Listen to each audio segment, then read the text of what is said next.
இடத்துல வந்து இப்படி ஜாயின் பண்ணிக்கணும் அந்த ஸ்டார்ட் பண்ண இடத்துல.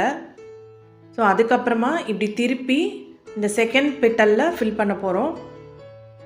ஸோ இந்த மாதிரி கண்டினியூ பண்ணிகிட்டே போகணும். கடைசியாக ஒரு நாட் மட்டும்தான் வைக்க போகிறோம். ஃபில்லிங்க்கு ஒரு நாட் அண்ட் அவுட்லைனுக்கு ஒரு நாட் வைக்கிறோம். இங்கேயும் பார்த்தீங்கன்னா அந்த கார்னரில் ஷார்ப் எட்ஜ் வருது. ஒரு எக்ஸ்ட்ரா ஸ்டிச் போட்டுட்டு புல் பண்ணிவிட்டு அதுக்கப்புறம் அப்படியே கண்டினியூ பண்ணிட்டு வரலாம்.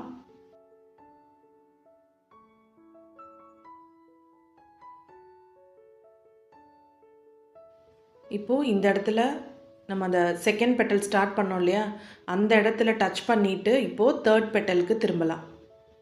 முதல்ல அவுட்லைன் போடாமல் ஏன் ஃபில் பண்ணுறோம் அப்படின்னு ஒரு டவுட் வரும் உங்களுக்கு.